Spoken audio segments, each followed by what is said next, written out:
हाय सांग माने नमस्कार आपण मानक हमर गोटे नुआ वीडियो रे स्वागत। चलंतु आज गोटे रेसिपी नुआ रेसिपी आपण मानक सहित शेयर करबी आ आपण माने मूलरू शेष देखिए तो आपण माने देखंतु एटी तावा रे पूरा कम आंच रे ब्रेड गुडा को हार्ड हार्ड करके पूरा ताको ये कर देछि। तापर से गुडा कोन कोन पूरा हार्ड करके ताको टोस्ट टाइप रो कर देछि।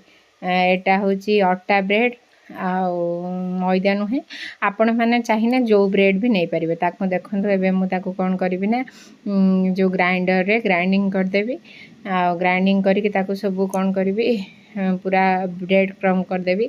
जो बाहर मिलूँ ताको कहीं किणी आनिबा घरे ब्रेड थिले ताको करदेले सहज। तो यही संगे मुझेटा को ही करी। चलतु देखा ग्राइंडिंग करी ब्रेड क्रम केमती हो सब ब्रेड गुड़ा को ये कर सारापर भलसे ग्राइंडिंग करदेली। ग्राइंडिंग करके आस्ते आस्ते अल्प अल्प कर ग्राइंडिंग कले एकाथर कले काले बेसी पाउडर हो देखो एमती ब्रेड क्रम भाया पूरा हो गला।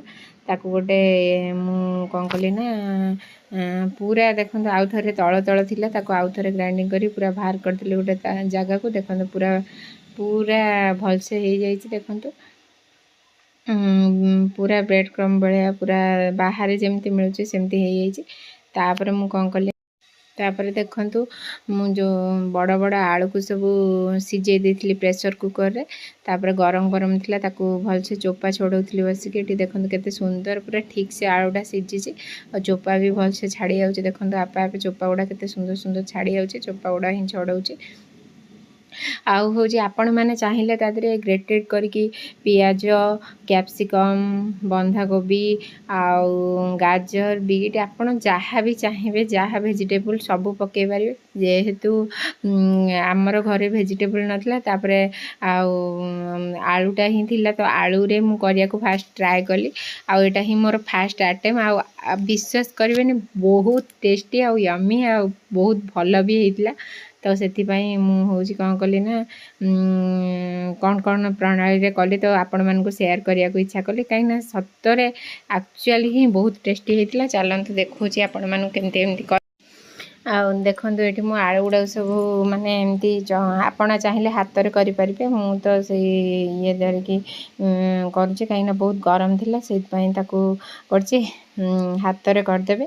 तापर से देखो मु कौन कौन सब पकाउची से मु लंका गुंड आपण टेस्ट अनुसार सब पकेबे। सेमती नुह कि मुझे पकाउची सेमती किसी क्वांटिटी ना आपण टेस्ट अनुसार पकेबे। जेहेतु आमर छुआ दीटा खाइबे तो से मु पूरा कम कम सब पकईची। लंका गुंड जीरा गुंड आउ जो टिके जो आपण धनिया गुंड चाहिए पकई पारे जीरा गुंड गरम मसला आपण जहाँ जहाँ पकई पारे किसी भी ना मैगी मसला जहाँ भी पकई पारे। किंतु मु मोर खाली लंका गुंड जीरा गुंड लूण आउ जो भेज करी पाउडर टिके आउ तादरे टिके जो धनिया पत्र एमती सब जहाँ थिला घरे से ही पकईकी करथिली। आ ताकू एबे भलसे कौन करिया ना आम चकटी भलसे चकटी देला परे पूरा ताकू छोट छोट करके जो प्याज अच्छी पकई देकी तापर भलसे चकट देबा। प्याज पकई देछि तो से चकटी देबा। आउ एथिरे टिके टिके कंचा लंका गुंड पकेले भी मस्त हम। जेहेतु आमर छुआ खाइबे तो मु कंचा लंका गुंड ही पकईनी खाली एमती ही चकटी देछि। देखो तो पूरा भलसे ही चकटी देकी जमती गुला टाइप रो सेमती ही चकटे। मु मोर ताको पूरा मैश कर देइथली आउ एमती टाइप रो गुला होथबो। देखो हम चकटिबे तापर कौन करबा ना देखो जो किछि पात्र गोटे पात्र माने गोटे जगार आपण कौन करिए ना टिके होची मैदा नहीं आसबे आ कॉर्नफ्लावर चाहिए भी टिके मिसेकी नहीं आसबे। नहीं आसिक तादरे कौन करिए ना ताको पूरा पानी देकी ताको पूरा गोटे देखो एमती जमती पानिया पानिया करके ताको गोटे पेस्ट बने देबे। बने सारा पर तापर कौन करेंगे ना सेटा को रखी सारा पर एटा को आ जो आपणकर चीज किनी से चीज टाको ही हूँ आपड़ कौन करेंगे ना जदि ग्रेटेड चीज हो दाबिकी गोले गोले करदे। आ जदि पीस वाला चीज हो कौन करिया ना पेस्ट टाइप ताको काटिबे 4 पीस करदे। ये देखो मुझे पीस टाको कर 4 पीस आपड़ से अनुसार ही करेंगे। କରିସାରିଲା ପରେ ହିଁ ତାକୁ ହେଉଛି ରଖିଦେବେ ସାଇଡ଼ରେ। ଏମିତି ମୁଁ ଆଗେ 4ଟା କରିକି ଆପଣଙ୍କୁ ଦେଖେଇ ଦେଉଛି, ତାପରେ ମୁଁ ସେଇ ଟାଇପ୍ର ସବୁ କରିଦେବି, ଆପଣମାନେ ଜାଣିନେବେ। ଏବେ ଦେଖନ୍ତୁ ପୁରା ମଣ୍ଡା ପିଠା ଭିତରେ ଯେମିତି କୋରୁଅ ଦିଅନ୍ତି ସେମିତି ହିଁ ମୁଁ ସେଇ ଟାଇପ୍ର କରିଛି। ଏଇ ଦେଖନ୍ତୁ ପୁରା ଗୋଲେଇ କରିକି ତା ଭିତରେ ରଖି ଗୋଲଟା ପୁରା ଗୋଲ କରିଦେବେ। ଦେଖନ୍ତୁ ପୁରା ସହଜ, କିଛି ବି ଏଥିରେ ନାହିଁ। ଆଉ ମୁଁ ଫାଷ୍ଟ ଟାଇମ୍ ପାଇଁ ଟ୍ରାଏ କରିଥିଲି, ଖାଇବାକୁ ଯେମିତି ଟେଷ୍ଟି ଆଉ ସେମିତି ବି ସହଜ, କିଛି ଏଥିରେ ନାହିଁ। ଦେଖନ୍ତୁ ଏମିତି ହିଁ କରିକି ତାପରେ ତାକୁ କ'ଣ କରିବା ନା, ସେ ଯେଉଁ ଆପଣ କରିଥିବା ପେଷ୍ଟଟା ତାକୁ ବୁଡ଼େଇ ଦେଇକି ତାପରେ ସେଇଟା ଓଦା ହେଇଯିବ, ତାପରେ ବ୍ରେଡ଼୍ କ୍ରମ୍ ଗୁଡ଼ା ଲାଗିବାକୁ ସହଜ ହେବ। ଦେଖନ୍ତୁ ବ୍ରେଡ଼୍ କ୍ରମ୍ ପୁରା ହିଁ ମୋର ଲାଗିଯାଇଥିଲା, ମାନେ କିଛି ଅସୁବିଧା ହେଲାନି ଛାଣିବାକୁ। ଆଉ ସେମିତି ଅନୁସାରେ ସବୁ ଏଇ ସାଙ୍ଗେ ମୁଁ ଆଉ ସବୁ ଯେତିକି ଅଛି ସେଇ ଅନୁସାରେ କରିଦେବି। ଦେଖନ୍ତୁ ସେଇ ଅନୁସାରେ ମୁଁ ଆଉ ସବୁ ଯାହା ଥିଲା, ମାନେ ମୁଁ ଆପଣଙ୍କୁ 4ଟା କରିକି ଦେଖେଇବି କହିଥିଲି, ତାପରେ ଆସ୍ତେ ଆସ୍ତେ ଝିଅ ବି ହେଲ୍ପ କରିବ, ମୁଁ ଆଉ ସବୁ କରିବି, ଛାଣିକି ଆପଣମାନଙ୍କୁ ଦେଖେଇବି।